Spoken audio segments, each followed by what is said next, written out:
चुप रहना यानी मौन रहना। जो लोग ज्यादा चुप रहते हैं वह लोग अपने भीतर के असीम शक्तियों को समझ पाते हैं।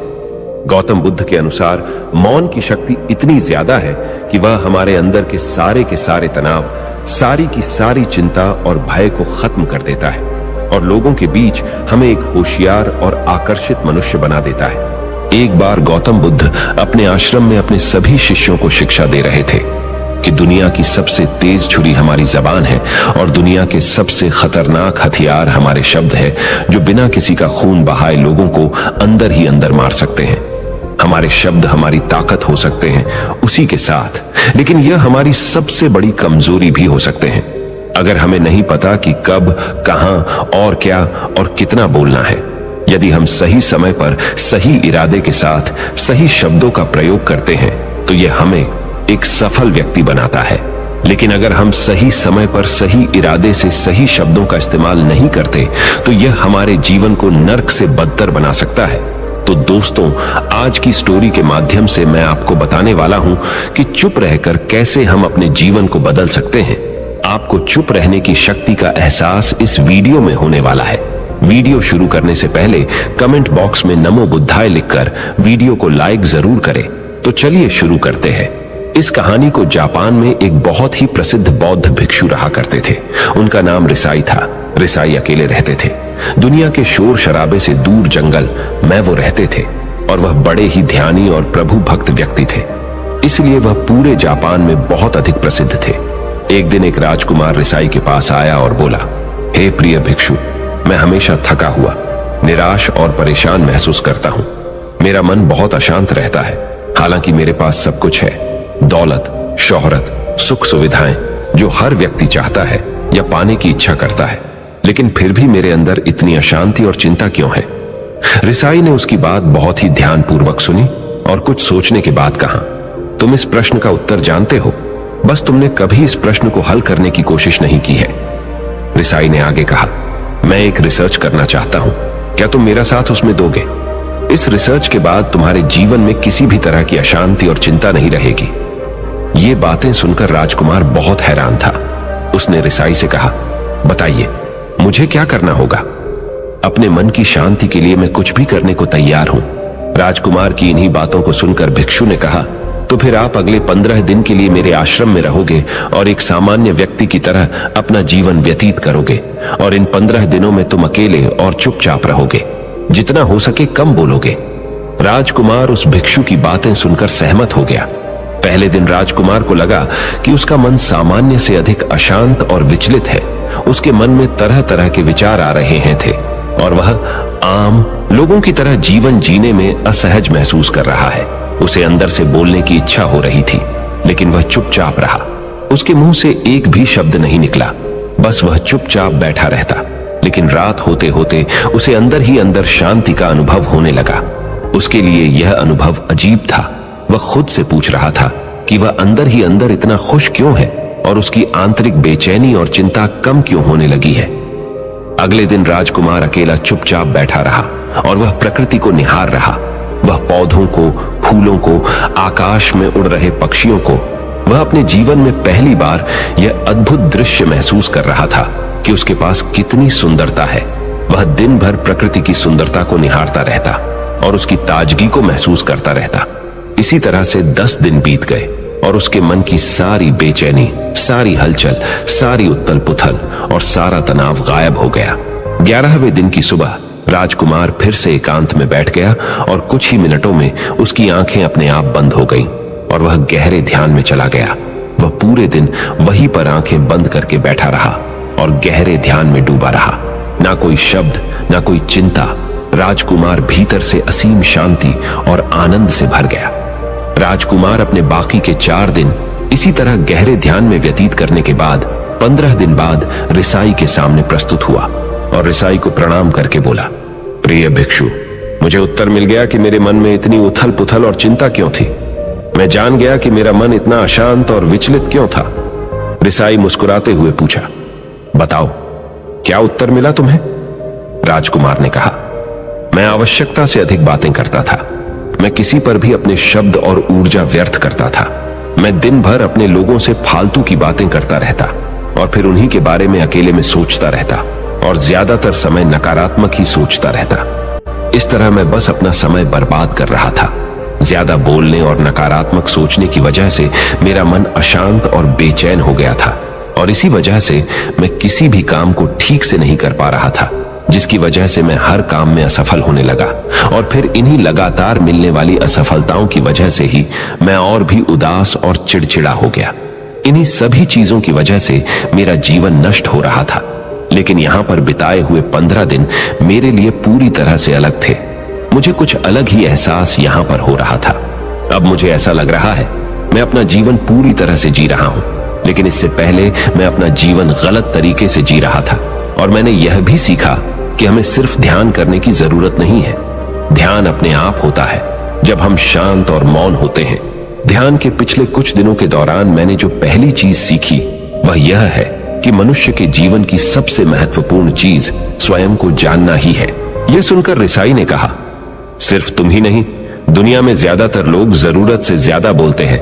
आज भी लोग ज्यादातर समय केवल एक दूसरे को नीचा दिखाने के लिए ही बोलते हैं। कुछ लोग ना चाहते हुए भी बातें करते हैं और अपना जीवन बर्बाद कर लेते हैं। रिसाई ने राजकुमार को चुप रहने का महत्व समझाते हुए कहा। एक बार गौतम बुद्ध से उनके शिष्यों ने पूछा, प्रिय बुद्ध, आप ज्यादातर समय चुप क्यों रहते हैं? बुद्ध ने कहा, क्योंकि चुप रहने से व्यक्ति अंदर से अनंत शांति की गहराइयों में होता है। मौन अपने भीतर उतरने की पहली सीढ़ी है। मौन के बिना स्वयं को जानना असंभव है। स्वयं को जानने और समझने का पहला नियम है कि मौन हो जाओ। उतना ही बोलो जितना अत्यंत आवश्यक हो। बेफिजूल की बातें करना छोड़ दो। तुम अचानक पाओगे कि 90% से भी ज्यादातर लोग व्यर्थ ही ज्यादा बोलकर अपना समय बर्बाद कर रहे हैं। ना बोलने का कोई भी नुकसान नहीं है, लेकिन यदि आप ज्यादा बोलते हैं तो आप अत्यधिक गलती कर देते हैं। अगर व्यक्ति कम बोलना शुरू कर दे तो दुनिया की 90% मुसीबतें कम हो जाएगी। झगड़े फसाद कम हो जाएंगे, उपद्रव कम हो जाएंगे। अगर लोग थोड़ा चुप रहना सीख लिए, संसार की बहुत सारी समस्याएं हैं, बहुत सारा उपद्रव सिर्फ बोलने से पैदा होते हैं। सारी बात मौन सीखने की है। जब तुम नहीं बोलते तब तुम एकांत में अकेले हो गए। भरे बाजार में भीड़ में खड़े हो नहीं बोलते। हिमालय के शिखर में पहुंच गए। जिसने मौन की कला जान ली वो भीड़ में भी अकेले होने की कला जान लेता है। एकांत में तो आदमी स्वर्ग में है। दूसरे की उपस्थिति ही बेचैनी पैदा करती है। पहले तुम्हें चुप रहने की शक्ति को धारण करना होगा। इससे तुम अधिकतर ऊर्जा को बचा लोगे और फिर इस स्थिति में पहुंच जाओगे कि तुम कम बोलने लगोगे।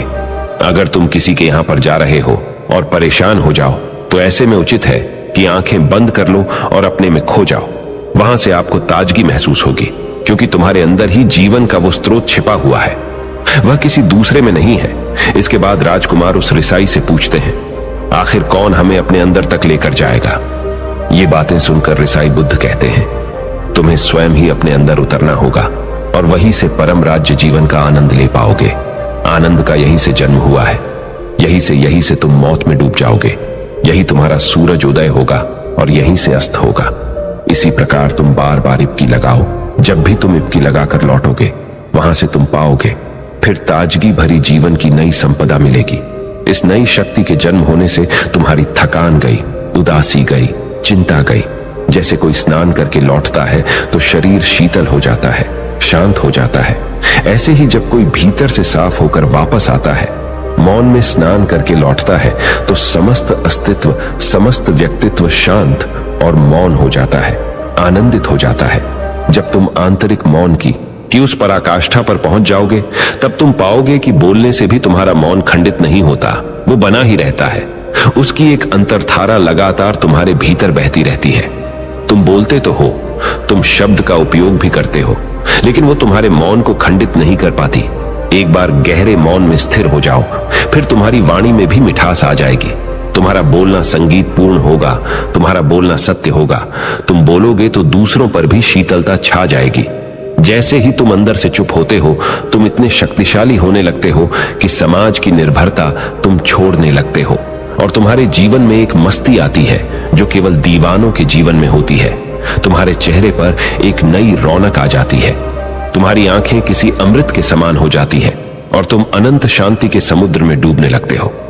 इतना कहकर भिक्षु रिझाई ने अपनी बात खत्म की और वो मौन में चले गए। राजकुमार उनका धन्यवाद कर कर अपने महल में चला गया। दोस्तों, आपने भी अनुभव किया होगा कि बहुत ज्यादा बात करने से दिमाग अशांत हो जाता है, जिससे हम अपने दिमाग पर नियंत्रण खो देते हैं और साथ ही अपना ध्यान भी खो देते हैं। जो लोग बहुत ज्यादा बोलते हैं, उनके पास किसी एक काम पर ध्यान केंद्रित करने की काबिलियत नहीं होती। वो अपने किसी भी लक्ष्य पर पूरी तरह से ध्यान केंद्रित नहीं कर पाते। अगर हमारा दिमाग एक जगह केंद्रित नहीं है, तो हम जीवन की सच्चाई नहीं समझ पाते और ना ही मनचाही सफलता कभी हासिल कर पाएंगे। इसके अलावा भी आपने देखा होगा कि जो लोग अधिक बोलते हैं, वो अक्सर लोगों के बीच हंसी का पात्र बन जाते हैं, और जो लोग कम बोलते हैं और अपनी बात पर कायम रहते हैं, उन्हें लोगों से सम्मान मिलता है। लोग उनकी बातों को सुनते हैं और उन पर भरोसा भी करते हैं। जो लोग जरूरत से अधिक बोलते हैं और अपने विचारों के बारे में पक्के नहीं होते, उनका दिमाग स्थिर और विचलित रहता है, शोर से भरा रहता है, और एक अशांत दिमाग वाला व्यक्ति जीवन में किसी भी चीज में सफल नहीं हो पाता, क्योंकि वह किसी भी काम में फोकस नहीं कर पाता। यदि किसी व्यक्ति को यह पता है कि उसे कब, कहां और क्या बोलना है, तो वह व्यक्ति सच में बहुत बुद्धिमान है, और ऐसा व्यक्ति जहां भी जाता है, उसका व्यक्तित्व आकर्षण का केंद्र बन जाता है, और वह जो कुछ भी करता है उसमें सफल अवश्य होता है। अगर हम किसी महान और सफल व्यक्ति के व्यक्तित्व को गहराई से देखें, तो पाएंगे कि वो कम बोलते हैं और कम से कम शब्दों में अपनी बात खत्म कर देते हैं। वो बोलने से पहले वो चीजों और जिसके बारे में उसे बोलना है, उनके बारे में गहराई से सोचते हैं। लेकिन जो लोग बहुत ज्यादा बोलते हैं, बहुत बार वो झूठ भी बोलते हैं और अपनी बातों से दूसरों के मन और विचारों पर कचरा डालते रहते हैं। वह ज्यादातर समय दूसरों की बुराई करते रहते हैं, इसलिए उनके अपने भी उनसे नफरत करने लगते हैं और उनसे बचने की। सभी शिष्यों ने अपनी शक्ति के अनुसार छोटे बड़े थे संकल्प लिए और गुरु को अपने अपने संकल्प के बारे में बताकर वहां से चले गए। लेकिन वह शिष्य जो खुद को सबसे अलग और बड़ादा दिखाना चाहता था, वह सीधे गुरु की कुटिया में पहुंच गया और बोला, मैं कोई छोटा मोटा संकल्प नहीं लेना चाहता, बल्कि खुद की ही जैसे एक बड़ेढ़ा और महान संकल्प लेना चाहता हूं। कृपया आप ही बताएं, क्या संकल्प लेना चाहिए? उसकी यह बात सुनकर गुरु मुस्कुराए और बोले, क्या तुम मेरे द्वारा दिए गए संकल्प को पूरा कर पाओगे? क्या तुम्हारे लिए उसे पूरा करना संभव होगा? शायद नहीं। वह तुम्हारे लिए संभव नहीं है, तुम उसे पूरा नहीं कर पाओगे, इसीलिए तुम खुद ही कोई संकल्प ढूंढो। शिष्य ने कहा, नहीं गुरुदेव, आप जो भी संकल्प मुझे देंगे, मैं जरूर उसे पूरा करूंगा। गुरु ने कहा, ठीक है, तो तुम अगले 1 महीने तक चुप रहोगे, मुंह से एक शब्द भी नहीं निकालोगे, यही तुम्हारा संकल्प है। शिष्य ने कहा, गुरुदेव, यह भी कोई संकल्प है? यह तो बहुत ही आसान है, 1 महीने तक चुप ही रहना है। आप कोई बड़ेढ़ा संकल्प दीजिए जो मेरी योग्यता के लायक हो, जिसे पूरा करने में मुझे समस्या हो। गुरु ने कहा, पहले तुम इस संकल्प को तो पूरा करके दिखाओ। शिष्य ने गुरु की बात मान ली और वह उसी समय चुप हो गया और पलटकर कुटिया से बाहर चला गया। उसे चुप रहना बहुत आसान लग रहा था। उसने एक दिन तो जैसे तैसे चुप रहकर काट लिया, लेकिन दूसरे दिन से उसके मन में ना बोलने का बोझ बढ़ने लगा। तीसरे दिन उसे भारीपन महसूस होने लगा और चौथे दिन उसके अंदर एक अजीब सी बेचैनी होने लगी, क्योंकि आसपास आश्रम के सभी शिष्य एक दूसरे से बातें कर रहे थे। वह भी अपना पक्ष उनके सामने रखना चाहता था, उनकी बोलती बंद कर देना चाहता था, लेकिन उसका संकल्प उसके आड़े आ रहा था। इसीलिए वह पूरे दिन सिर्फ मुंह और आंखें बनाता रहता। इसी तरीके से कुछ दिन और बीते और वह शिष्य बीमार पड़ीडीएच गया। उसका सिर फटा जा रहा था, उसका खाने पीने तक का मन नहीं कर रहा था, वह सिर्फ बोलना चाहता था। वह गुरु के पास गया और उनके सामने बैठकर लिखकर उन्हें बताया, गुरुदेव, मैं बोलना चाहता हूं, बिना बोले मुझे सांस नहीं आ रही, मेरा दम घुटता जा रहा है, मैं अंदर ही अंदर पागल हुआ जा रहा हूं, मैं क्या करूं? संकल्प तोड़ दूं क्या? यह पढ़कर गुरु मुस्कुराए और बोले, संकल्प तो तोड़ने के लिए ही होते हैं, लेकिन जो अपने संकल्प को पूरा कर लेता है, वही अपनी आंतरिक शक्ति को बढ़ाता है, और जो अपनी आंतरिक शक्ति को बढ़ा लेता है, वह समाज और जागृति की राह पर आगे भी आज जाता है। संकल्प का लेना भी तुम्हारे हाथ में था और इसे तोड़ना भी तुम्हारे ही हाथ में है। तुम्हारे बहुत से भाई अपने संकल्प को तोड़कर अपनी पुरानी दिनचर्या पर वापस आ चुके हैं। अगर तुमसे नहीं हो पा रहा तो तुम भी संकल्प तोड़कर अपनी पुरानी दिनचर्या पर वापस जा सकते हो। लेकिन याद रहे, अगर आज तुम इस छोटे से संकल्प को नहीं संभाल पा रहे तो तुम अपनी बाकी की पूरी जिंदगी को कैसे संभाल सकोगे? बाकी फैसला पूरी तरह से तुम्हारे हाथों में है। गुरु की यह बात उस शिष्य के दिल में चोट कर गई। वह बिना कुछ बोले वहां से वापस चला गया और खुद को अपनी कुटिया में बंद कर लिया। वह केवल अपने जरूरी कामों के लिए ही कुटिया से बाहर निकलता, बाकी सारे समय कुटिया के अंदर ही बैठा रहता। 15 दिन बीत चुके थे और आश्रम के लगभग सभी शिष्यों का संकल्प अब तक टूट चुका था, लेकिन उसका संकल्प अभी भी जारी था। संकल्प लेने के बाद से अब तक उसने एक शब्द भी नहीं बोला था। सारा आश्रम हैरान था कि इतना बोलने वाला इंसान चुप कैसे हो गया। 15 दिन बीतने के बाद वह दोबारा अपने गुरु के पास गया और लिखकर बताया है, गुरुदेव, मैं बाहर से तो चुप हूं, लेकिन मेरे भीतर बहुत सी आवाजें हैं, बहुत सी चीख पुकार और शिकायतें हैं। मैं अंदर ही अंदर बात करता रहता हूं। मेरा मन तरह तरह के प्रश्न पूछता रहता है। मैं बाहर से जितना मौन हूं, भीतर से उतने ही शोर शराबे से भरा हुआ हूं। क्या इस तरह से मेरा संकल्प अभी भी जारी है? गुरु ने कहा, हां, तुम्हारा संकल्प अभी भी जारी है, लेकिन जब तक लोगों की ये आवाजें तुम्हारे कानों में पेड़ी देती रहेंगी, तुम्हारा मन बोलता रहेगा, क्योंकि इसे तो आदत है बोलने की। तुम भले ही बाहर से चुप रहो, लेकिन तुम अंदर ही अंदर बोलते रहोगे। तुम्हें इन बातों से, इन आवाजों से दूर जाना पड़ ही रहेगा। शिष्य गुरु को प्रणाम कर वहां से चला जाता है और सुबह होते ही अपनी कुटिया छोड़कर जंगल की तरफ चला जाता है। कई दिन बीत जाते हैं, संकल्प का समय भी पूरा हो जाता है, लेकिन शिष्य लौट कर नहीं आया। आश्रम में सभी को डर था कि कहीं जंगली जानवर ने उसे खा ना लिया हो। इस बीच उसे ढूंढने की बहुत कोशिश की गई, लेकिन वह कहीं नहीं मिला। सभी गुरु भाइयों ने मान लिया था कि जंगली जानवरों ने उसे अपना शिकार बना लिया है, लेकिन गुरु को ऐसा नहीं लगता था। एक दिन आश्रम का एक अन्य शिष्य गुरु के पास आया और बोला, गुरुदेव, हमारे उस अधिक बोलने वाले भाई के साथ क्या हुआ होगा?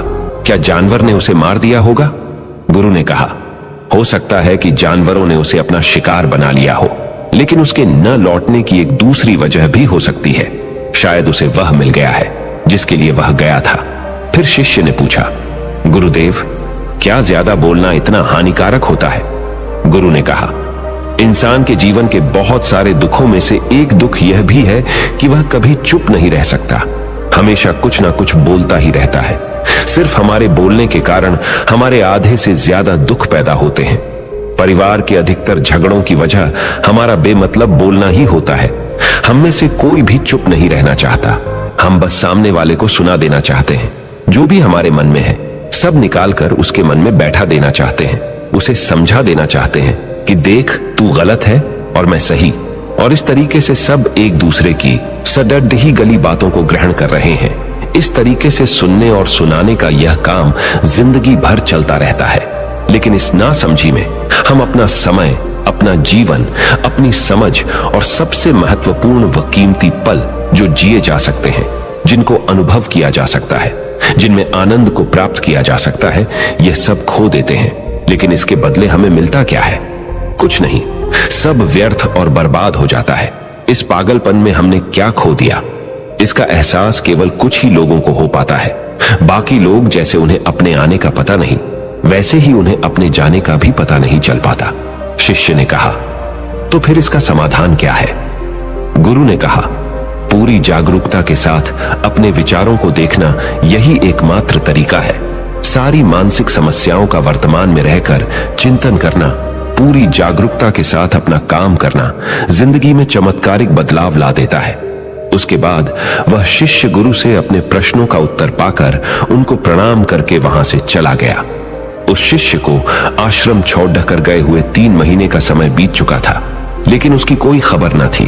अब तक तो सभी गुरु भाइयों ने भी उसके वापस लौटने की उम्मीद छोड़ दी थी। लेकिन एक दिन वह आश्रम लौट आता है। उसे देखकर सभी के आश्चर्य और खुशी का ठिकाना न रहा। लेकिन अब वह नहीं था जो यहां से गया था, वह कुछ और ही बनकर वापस आया था। उसके अंदर एक गजब का बदलाव महसूस किया जा सकता था। उसके चेहरे पर एक गजब का ठहराव और आंखों में बनी शांति थी। आश्रम में आते ही सभी गुरु भाइयों ने उसे चारों तरफ से घेर लिया और बातें करने लग गए। वह भी अपने गुरु भाइयों से बातें करने लगा। उससे बात करने वाले सभी ने यह अनुभव किया कि अब वह पहले जैसा उतावला और बातूनी नहीं रह गया था। उसके मुंह से एक एक शब्द बहुत ही सुलझे हुए और मधुरता के साथ निकल रहे थे। थोड़ी देर तक गुरु भाइयों से बात करने के बाद वह सीधा गुरु की तरफ चला गया। उसने गुरु के चरण छुए और कहा, गुरुदेव, क्या मैं अब भी मौन हूं? क्या अब भी मेरा संकल्प जारी है? गुरु ने कुछ देर तक शिष्य की आंखों में बड़े ध्यान से देखा और कहा, हां, तुम अब भी मौन हो। तुम्हारे मुंह से एक भी शब्द निकल नहीं रहा और तुम्हारा संकल्प अभी भी जारी है। शिष्य ने कहा, गुरुदेव, जब मैं आश्रम से गया तो मैं मुंह से तो चुप था, लेकिन मेरे अंदर बहुत सी आवाजें थीं, मन में बहुत से प्रश्न थे और वह बंद नहीं हो रहे थे। तो मैं जंगल में चला गया, इस उम्मीद से कि वहां मुझे शांति मिलेगी और मेरे मन की बकबक कम हो जाएगी। लेकिन मैं जितना एकांत में जाता गया, मेरे अंदर की आवाज उतनी ही तेज होती गई। मेरे भीतर की पुरानी से पुरानी आवाज मुझे सुनाई देने लगी। तब जाकर मैंने महसूस किया कि मैं कितना गलत कर रहा था। जब मैं अपने परिवार वालों, दोस्तों को और गुरु भाइयों को बुरा भला कहता था, तो उस समय मुझे लगता था कि मैं सही कह रहा हूं। जब मैं गुरु भाइयों की एक दूसरे से चुगली करता था और उनका मजाक बनाता, तब भी मुझे यही लगता था कि मैं उनसे बेहतर हूं और मैं सही कर रहा हूं। लेकिन उस दिन मैंने पहली बार महसूस किया कि मैं कितना गलत बोलता था। काफी दिनों तक ये आवाजें, ये शिकायतें मेरे अंदर चलती रही, लेकिन धीरे धीरे करके एक दिन ये सारी आवाजें मेरे अंदर से समाप्त हो गई। अब मैं भीतर से भी मौन हो गया। उस घने जंगल में बाहर से कोई बोलने वाला था नहीं और भीतर कोई आवाज बची ही नहीं थी, और मैं उस दिन पहली बार मौन का सही अर्थ समझा। मेरे चारों तरफ बहुत शांति थी। हालांकि अभी भी कुछ आवाजें आ रही थी जो पहले भी आती थी, लेकिन मैं उन्हें सुन नहीं पाता था। पर अब वह सभी आवाजें मुझे स्पष्ट रूप से सुनाई दे रही थी। हवा के चलने की आवाज, चिड़ियों के चहकने की आवाज और पानी के बहने की आवाज, ये सभी आवाजें मैंने पहली बार पूरे होशपूर्वक सुनी। अपने चारों तरफ इतनी शांति मैंने पहले कभी महसूस नहीं की थी। तो इस शांति को भंग करने के लिए मैंने पहली बार अपने मुंह से कोई शब्द निकाला। मैं चिल्लाया, हे ईश्वर, ये कैसी शांति है? सभी कुछ इतना शांत क्यों है? ऐसा क्या हो गया? लेकिन मेरे चिल्लाने के बाद भी शांति भंग नहीं हुई।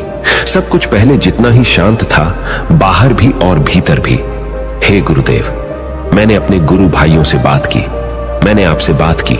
मैं बोल रहा हूं, मैं चल रहा हूं, मैं सब कुछ देख रहा हूं, लेकिन मैं अपने भीतर एकदम एकांत में हूं, मौन में हूं। भीड़ डैच में होता हूं, तब भी भीतर से अकेला एकांत में होता हूं। जब मैं खुद में भी शोर करना चाहता हूं, तब भी एकांत में ही होता हूं। अब सब दिखाई पड़ी डाहने लगा है, सब सुनाई पड़ी डाहने लगा है। गुरु ने कहा, जब तक हम बाहर की तरफ बोलते रहेंगे, भीतर अशांति ही रहेगी। लेकिन जिस दिन हम भीतर की तरफ मुड्डाह जाएंगे, तब हमारे मुंह से कुछ भी निकलेगा, हम शांत ही रहेंगे। दुनिया में जितनी भी बुराइयां हैं, ज्यादातर हमारे बोलने से ही उत्पन्न होती है, क्योंकि हम चुप रहना नहीं चाहते। हम जितनी जरूरत है उससे कहीं ज्यादा बोलते हैं। हम सामने वाले को सुनना नहीं चाहते, बल्कि उसकी बोलती बंद कर देना चाहते हैं। उसे समझा देना चाहते हैं कि मैं कौन हूं, मैं क्या कर सकता हूं। और यही हमारी जिंदगी का मकसद बनकर रह जाता है। हमारी सारी ऊर्जा व्यर्थ के बोलने में बर्बाद होती रहती है। ऐसे ही समाज में लोगों का जीवन दुखों से भर जाता है, जो हमेशा एक दूसरे को सुनाने में लगे रहते हैं। कभी एक दूसरे को सुनना नहीं चाहते, समझना नहीं चाहते, और चुप रहना तो उन्होंने कभी सीखा ही नहीं, क्योंकि चुप रहना उन्हें छोटा महसूस करवाता है। दुनिया की सभी लड़ाइयों का कारण हमारा बोलना ही है। इसलिए हमें सिर्फ उतना ही बोलना चाहिए जितना जरूरी हो, क्योंकि व्यर्थ का बोलना ऊर्जा को नष्ट करना है, और यह बोलना ही हमें कभी अपने भीतर की ओर लौटने नहीं देता, क्योंकि यह हमें बाहर की ओर खींच कर रखता है। और बाहर है ही क्या इस संसार के अलावा। लेकिन अगर अपने भीतर के संसार की ओर मोड़ना है, तो इस मुंह को बंद ही रखना चाहिए। इसीलिए जितने भी बुद्ध हुए, आत्मज्ञानी हुए, वह सभी एकांत की ओर भागे, ताकि उन्हें ज्यादा न बोलना पड़ी डेहे, ज्यादा सुनना न पड़ी डीहे। वह एकांत में रहे और शांत रहे, इसीलिए आसानी से भीतर की यात्रा कर पाए। लेकिन अगर कोई चाहे तो इस संसार में रहकर भी एकांत में रह सकता है, शांत रह सकता है, लेकिन इसके लिए उन्हें अपनी ऊर्जा बचानी होगी, जिसे वह अब तक अपने व्यर्थ के शब्दों में बर्बाद कर रहे थे। दोस्तों, इस कहानी की सीख यही है कि व्यर्थ का बोलना ऊर्जा को नष्ट करना है। ज्यादा और व्यर्थ बोलना ही हमें अपने भीतर की ओर लौटने नहीं देता, क्योंकि यह हमें बाहर की ओर झुकाए रखता है। और जिन्हें भीतर की यात्रा करनी है उन्हें अपने मुंह को बंद ही रखना चाहिए। मुझे उम्मीद है कि आपको यह कहानी पसंद आई होगी और काफी कुछ सीखने को मिला होगा। कहानी के बारे में अपने विचार आप हमें नीचे कमेंट बॉक्स में कमेंट करके बता सकते हैं। नमो बुद्धाय।